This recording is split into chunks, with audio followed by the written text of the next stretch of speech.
Belilah perusahaan yang memperkaya semua pemegang sahamnya dengan adil. Janganlah membeli perusahaan yang hanya memperkaya pemegang sahamnya yang merangkap sebagai direksi dan komisaris.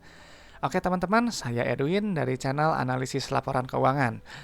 Oke, untuk video kali ini saya mau bahas saham Indosat ya, ISAT. Gitu. Menarik atau enggak? Ya nanti kita lihat aja bareng-bareng ya.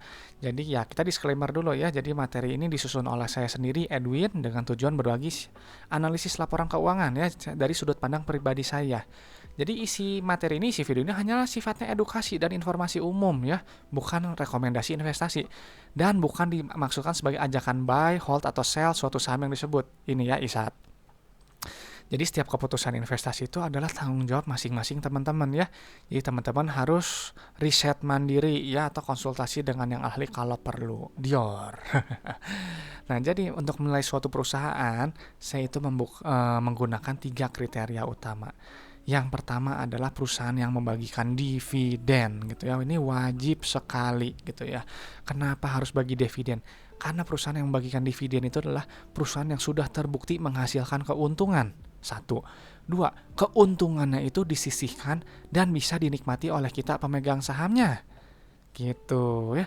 Jadi kita sebagai pemegang saham gitu khususnya di IDX, kita ini punya dua keuntungannya. Yang pertama, keuntungan dari capital gain atau kenaikan harga saham. Dan yang kedua dari dividen gitu. Nah, kalau misalnya nggak dapat dividen, kalau saya kurang suka gitu ya kan, kalau ada dividen setidaknya kita dapat kutip gaji gitu ya. Nah, kalau misalnya dividen ini itu cuman bisa dibagiin sama perusahaan yang kondisi bisnisnya sehat. Jadi kalau kondisi bisnisnya lagi nggak sehat, lagi lesu, lagi kurang kas, lagi rugi, sulit sekali bagi dividen. Nah, makanya dengan 2 kriteria ini saya bisa menilai gitu ya, apakah perusahaan yang saya beli ini bagus, yang akan saya beli ini bagus atau nggak bagus gitu ya, karena bisa aja perusahaan itu dia bilang untung aja gitu ya, tapi kita nggak dapat apa-apa. Jadi bisnisnya itu kutip fiktif gitu ya, hanya untung di atas kertas. Sedangkan dividen ini ya kita bisa menikmati hasil dari bisnisnya. Kalau misalnya nggak ada dividen, saya menganggap ya perusahaan cuma memperkaya direksi dan komisarisnya aja. Kita nggak dapat apa-apa, mereka ini dapat gaji enak gitu ya, mau harga sahamnya anjlok gitu diugal-ugalan, diatur, udah nggak peduli, udah dapat apa gaji enak ya gitu, gajinya kan besar, teman-teman bisa cek aja di remunerasinya. Nah ya, pastinya kalau misalnya udah teman-teman menemukan perusahaan yang bisnisnya sehat bagi dividen, jangan lupa ya harus beli di bawah nilai wajarnya. Harus beli pada saat under value. Jangan pas lagi tinggi-tingginya gitu. Jangan beli di pucuk. Jangan pada saat Anda over value sekali. Karena itu rawan koreksi dan nanti kita akan mengalami capital loss gitu ya. Dan ketika capital loss, rugi, belum terrealisasi, nanti mungkin kebanyakan orang akan marah-marah biasanya ya. Katanya perusahaan ini bagus, tapi harganya anjlok terus. Kenapa? Gitu ya, kenapa? Itu salah sendiri karena nggak menghitung dulu nilai wajarnya berapa gitu. Jadi sebelum teman-teman berinvestasi gitu ya, gunakan akal sehat Anda. Kalau nggak masuk akal jangan. Kalau too good to be true jangan. Kalau ikut orang lain jangan. Jangan FOMO, jangan mudah percaya sama stock pick orang. Teman-teman harus analisis sendiri. Toh kalau ikut stock pick juga kan orang yang ngasih stocknya juga Dior ya gitu ya, lakukan analisis sendiri gitu. Dan juga jangan percaya sama saya juga ini sifatnya subjektif gitu ya dalam menilai suatu perusahaan begitu. Jadi teman-teman kembali lagi ya, dengan melihat banyak analisis ya teman-teman bisa memperkaya pandangan gitu. Jadi bener kan ini saya beli gitu ya gitu kan, yang pencet tombol beli dan jual itu masing-masing gitu ya. Jadi harus dari diri sendiri. Nah, karena tadi disebut nilai wajar gitu, saya mengikuti konsep value investing. Saya melakukan ini dari 2016 sampai sekarang gitu ya. Sederhana aja kok, ini nggak ada yang istimewa ya. Semua pasti udah tahu lah value investing gimana. Jadi akan membeli pada saat harga di bawah nilai wajar. Beli lalu akan menjual di nilai wajarnya kayak gitu. Nah, intrinsic value-nya itu saya pakai PBV sama dengan 1 ya. Jadi kalau PBV-nya 0,85 gitu ya, saya mungkin mulai beli. Potensi profitnya ya cuma segini 17%. Sering hujan waktu jual tag PBV sama dengan 1, potensi profit cuma segini 17%. Beli di 0,6, potensi profit 66% gitu. Atau perusahaan memang lebih bagus ya hold lebih lama baru jual. Jadi fleksibel gitu ya, fleksibel aja gitu, nggak saklek gitu. Maka kalau teman-teman lihat dari metode saya ini, saya nggak cari yang multi bagger gitu ya, saya cari yang wajar-wajar aja, yang biasa aja gitu. Aneh memang ya. Nah, yang pasti untuk seperti itu ya, kita untuk kalau misalnya teman-teman ingin berinvestasi jangka panjang gitu ya, kita harus sabar ya, harus orientasi dalam jangka panjang. Jangan jangka pendek, jangan cuma sebulan, 2 bulan, 3 bulan, atau malah mungkin cuma sehari, 2 hari, seminggu. Jangan gitu ya. Harus sabar gitu, minimal setahun, 2 tahun, 3 tahun lah sepengalaman saya. Dan fokusnya itu harus pada value. Ya, ingat pada value tadi. Jadi misalnya saya pakai PBV gitu ya, ada price, ada book value ya, kan price to book value. Book value ini saya berubah setiap 3 bulan sekali dari laporan keuangan. Saya update aja tiap 3 bulan sekali itu Pak book value-nya. Setelah masuk watchlist, misalnya udah menarik nih ya. Nah, baru saya tentuin price-nya kapan saya masuk, mau masuknya di PBV berapa. Gitu. Nah, teman-teman juga sama. Kalau misalnya pakai value investing gitu, fokusnya ke value gitu ya.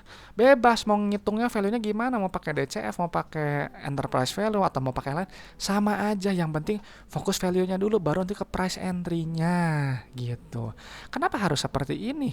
Karena pada akhirnya ya, harga saham itu pada akhirnya akan mencerminkan kinerja fundamental perusahaan dalam jangka panjang. Ini yang analis lupa gitu ya. Analis itu biasanya jangka pendek. Percaya sama saya, kebanyakan itu jangka pendek gitu ya, nggak jangka panjang yang sampai setahun, minimal setahun 2 tahun itu nggak ada gitu ya, karena pendekatan mereka lebih ke trading kalau menurut saya gitu ya. Nggak salah, itu nggak salah gitu, cuma memang berbeda time frame.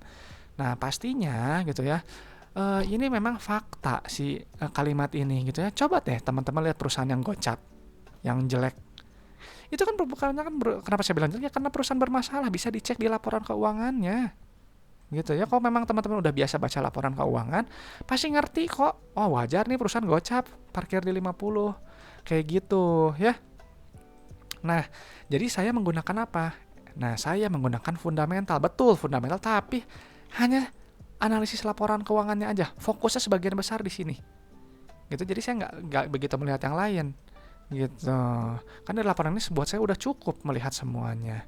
Jadi memang wajib sekali memahaminya gitu ya. Mau neracanya, laba rugi, arus kas, ini semuanya harus saya pahami, bukan dihafal, dipahami. Karena kalau kita paham, laporan keuangan itu akan membentuk suatu cerita tentang kondisi perusahaannya gitu. Jadi dari LK udah cukup buat saya gitu ya. Nah, nanti akan muncul gitu 7 ciri perusahaan sehat. Kalau memang dari LK-nya juga sehat, bagus. Ini semua basic logic gitu ya, umum. Kalau teman-teman punya bisnis sendiri, ini pasti relate kok. Ya, apa aja ciri perusahaan sehat ini?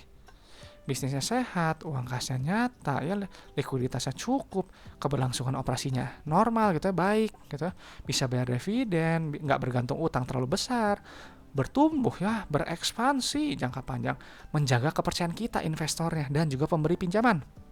Valuasinya juga nanti makin lama makin naik, dan stabilitas harga sahamnya juga oke. Ketika ada penurunan harga dalam, nanti dia akan naik lagi kalau memang perusahaannya bagus. Gitu, makanya kenapa harus jangka panjang, nggak jangka pendek. Saya yang di dalam kurung ini pakai indikator ini aja. Gitu. Nah, nanti apa namanya? Si ISAT nih ya, sebagai contoh nih, kan kita belajar ISAT nih sekarang. Nanti saya screening dulu pakai 7 syarat utama gitu ya. Apa aja? Ini dividennya, saldo labanya, nih wajib ya, PBV kurang dari 1. PR-nya, CFO, CFI, CFF, ini ada di arus kas. Ini nggak pernah, hampir jarang sekali dibahas analis. Coba dia cek aja berita-berita, ada nggak yang bahas ini, arus kas? Sedikit sekali atau mungkin nggak ada gitu ya. Pak, arus kas ini penting. Nanti kita sambil belajar ya. ISAT ya, nah nanti akan dipindahkan ke ini, Excel saya. Teman-teman ini boleh download ya, Excel saya itu gratis. Semuanya ada di deskripsi video ya, linknya, passwordnya ALK Edwin. Jadi kalau teman-teman yang bukanya lagi nontonnya di PC, boleh download aja gitu ya, buat sama-sama belajar, bisa ngisi gitu. Tapi kalau yang udah mahir, ya tanpa ngisi juga udah bisa gitu ya. Oke, sebelum analisis sebentar, seperti biasa haus ya, mau minum dulu. Oke, nah ini nih ISAT.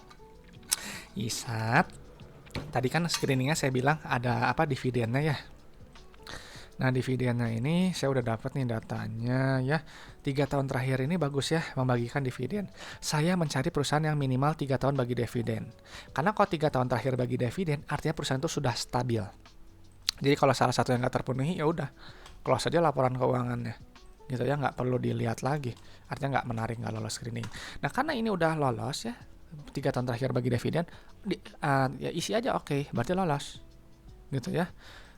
Masuk screening, bisa layak dianalisis lebih lanjut. Nah, ini kita buka nih ya. Yang dipindahkan itu adalah kas dan setara kas ya. Nah ini nih yang paling atas. Pastiin satuannya benar ya, juta. Ini udah juta. Kenapa kas dan setara kas gitu? Karena uang kas ini adalah uang yang terdapat dalam dompet perusahaan ya. Semua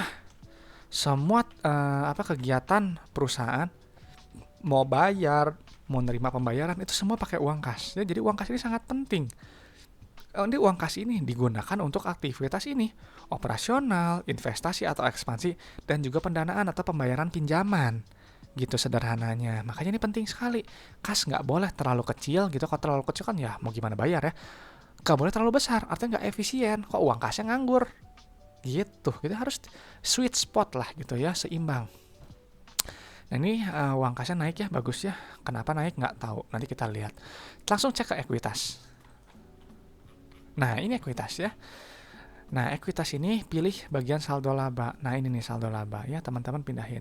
Ini adalah angka kunci ya, angka kunci untuk menemukan perusahaan yang benar-benar untung dan mana yang nggak pernah untung.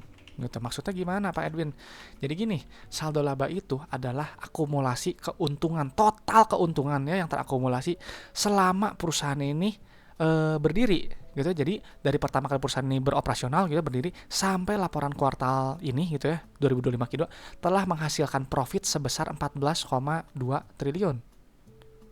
Terbukti untung dong, jelas gitu ya, makanya dia bisa saldo laba.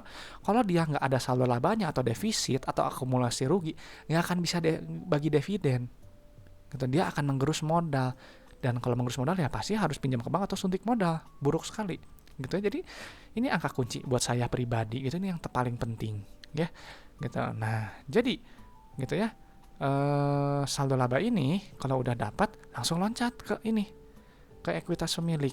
Nah di sini nggak ada, pakai yang subtotal, ini ekuitas pemilik.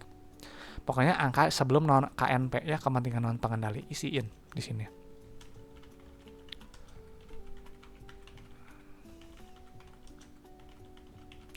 Nah lihat nih ya, perusahaan ini ISAT ya, ada rasio laba saldo laba terhadap modal.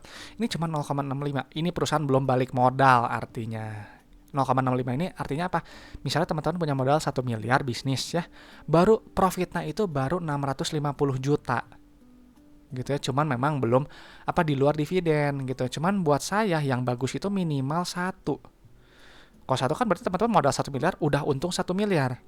Gitu. Cuman ini kita memang ini di luar dividen. Jadi kalau teman-teman jumlahin dividennya sama dengan 1 enggak? Nah, itu tuh. Cuma kalau saya sih pakai ini cukup ya. Nah, perusahaan yang kurang dari 1 gitu ya rasionya gitu. Bukan berarti perusahaan jelek. Ingat, bukan berarti perusahaan jelek. Ini perusahaan bagus nih bagi dividen. Terbukti untung arti dari bisnisnya. Cuman dia masih berkembang buat saya gitu ya. Belum balik modal. Tapi ini udah bagus ya. Cuman memang ini dari PBV-nya nih. Dia mahal ya, 1,87. Ya, potensi ruginya minus 46% gitu. Jadi ini nggak lolos screening saya gitu ya. Di saya nggak menarik buat saya gitu. Nah langsung loncat ke laba rugi. Nah laba rugi itu yang penting 3 ya, pendapatan, gross profit, net profit. Nilainya yang ini. Nah ini pendapatan tuh, pendapatan di mana aja ini bisa dicek ya. Cuma saya nggak gitu peduli, yang penting angkanya aja gitu ya. Nah ini nih, ini turun dikit ya revenue ya, artinya perusahaan ini ya customer-nya yang pakai ya gitu-gitu aja gitu, standar gitu ya. Kalau perusahaan bertumbuh, revenue-nya itu naik, customer tuh jadi beli lebih banyak, pakai jasa lebih banyak gitu. Jadi kalau misalnya dia turun ya turun sedikit ya mungkin kompetitor lebih menarik, bisa jadi ya kayak gitu. Nah jadi si pendapatan nanti dikurangin oleh harga modal, biasanya nanti ada laba kotor. Nah cuma di sini nggak ada gitu. Kalau nggak ada ya saya skip aja gitu. Sebenarnya kalau misalnya ada laba kotor bagus, karena dengan adanya nanti muncul ini ya GPM, nanti bisa menilai kekuatan produknya atau jasanya, berharga nggak di mata customer. Semakin tinggi GPM artinya barang atau jasa yang ditawarkan perusahaan semakin bagus, semakin orang rela bayar mahal gitu, semakin berharga. Cuman ya karena dari awal juga udah nggak menarik ya ini PBV, jadi ya udah nggak ada laba kotor ya skip aja, langsung ke bagian laba bersih yang ini. Nah tapi jangan pakai yang ini, kan ada KNP ya. KNP itu kepentingan pengendali, jadi pakai yang ini, pemilik entitas induk. Nah ini laba kita pemegang sahamnya.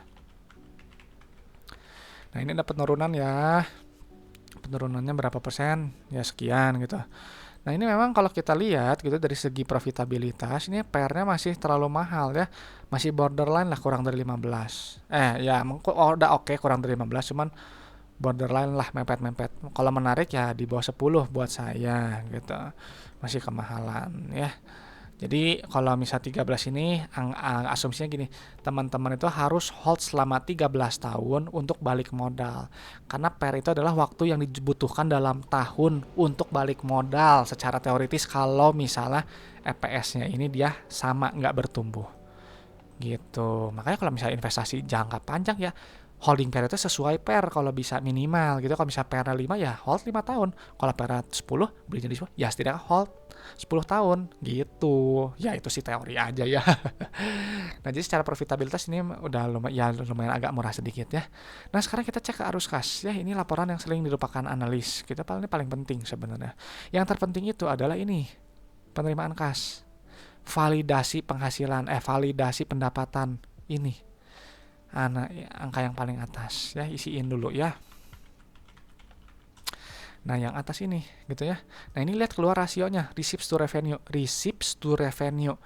ini 97%. Artinya ini bagus ya.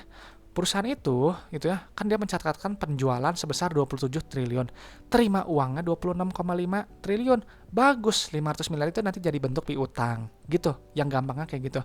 Jadi gampangnya gini, teman-teman punya mencatatkan penjualan 1 miliar gitu ya. Omsetnya 1 miliar. Nah, customer bayar ke teman-teman itu 970 juta, 980 juta tuh mepet. 20 juta lagi mana? Ya masuk ke piutang, nanti teman-teman harus tagih. Gitu cara bacanya. Jadi pastiin kas yang diterima itu setidaknya harus mendekati pendapatannya.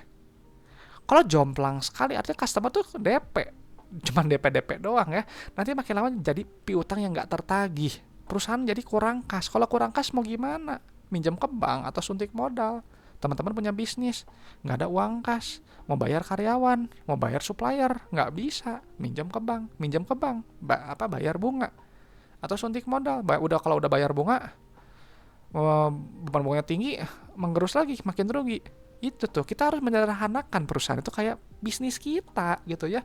Banyak quote-quote kan bilang kita harus itu kayak seolah-olah punya perusahaan sendiri. Gimana kita memahami perusahaan sendiri kalau misalnya baca laporan keuangan aja rumit gitu. Jadi kita memang harus sederhanakan dengan gaya bahasa kita masing-masing yang sederhana gitu. Ini cara saya bacanya.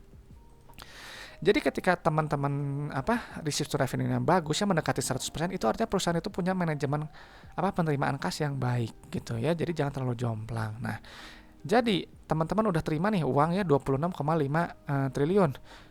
Bayar apa tuh? Bayar customer. Bayar apa nih? Bayar regulator, bayar gaji karyawan, bayar supplier, bayar biaya keuangan, bla bla bla. Nah, dikurangin semua dapat CFO. Nah, CFO yang ini nilainya. Nah, ini bagus ya. Perusahaan yang bagus itu net CFO-nya positif. Artinya perusahaan itu dari bisnisnya menghasilkan uang tunai.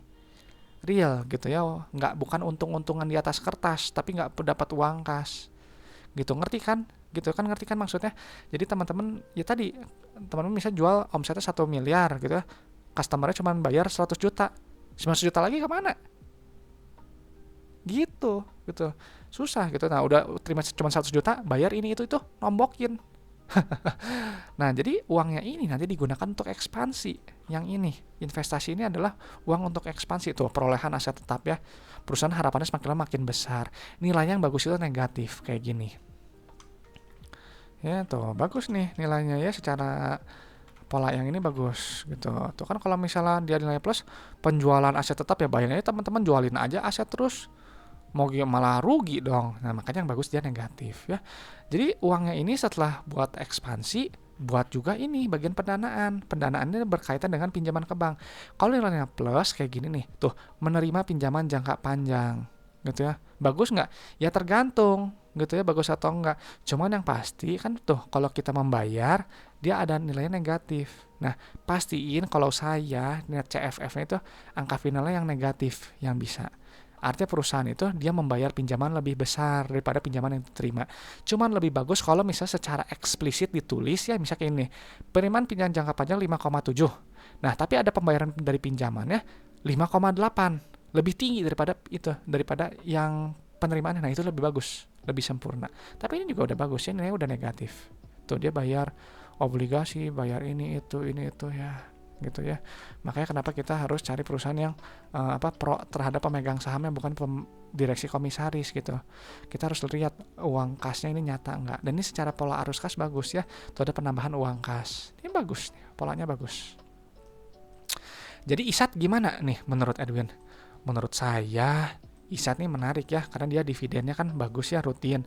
Perusahaannya memang terbukti untung, cuman memang dia masih masih berkembang gitu ya. Tapi ini oke gitu ya.